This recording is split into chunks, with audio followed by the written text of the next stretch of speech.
या दोन ठिकाणी काही स्फोटांचे आवाज ऐकू आले. नेमकं काय इन्व्हेस्टिगेशन मध्ये पुढे आलंय, नेमकं काय प्रकार आहे? कारण का सगळीकडून फोन यायला सुरुवात झालेली पाहायला मिळते. रात्री 9:30-10च्या दरम्यान आम्हाला अशी माहिती मिळाली की विजयदुर्ग ते नाटे या दरम्यान एक 30 ते 40 किलोमीटरवर काही स्फोटांचे आवाज आले. त्यानुसार आम्ही तिथे ड्रोन पेट्रोलिंग करण्यात आलेली होती. रात्री कोस्टगार्डच्या शिप्स डायव्हर्ट करण्यात आल्या होत्या.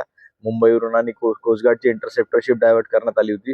त्याचबरोबर आम्ही आमच्याही ज्या ट्रॉलर होत्या त्या भागात आम्ही पेट्रोलिंगसाठी गस्त करण्यासाठी पाठवलेल्या होत्या. आज सकाळी अशी माहिती मिळाली की रात्री तिथून एक टग चाललं होतं, मोठी बोट, आणि त्याच्यामध्ये त्यांनी सिग्नल फायर केला होता. त्या सिग्नल त्यांनी 3-4 वेळेस फायर केला, तो त्याचा आवाज होता. तिथल्या मच्छीमार बांधवांना चुकून असं वाटलं की तिथे काहीतरी मिसाईल वगैरे फायर झाली, तर ती चुकीची माहिती त्यांनी पसरवली होती. आज सकाळी कन्फर्म केलेल्या कोस्टगार्डच्या सूत्रानुसार तिथे ते सिग्नल फायर केलेला होता त्या एका टगनी. तर बाकी काही चिंतेची बाब नाही. हे सगळं समुद्रात होत होतं का?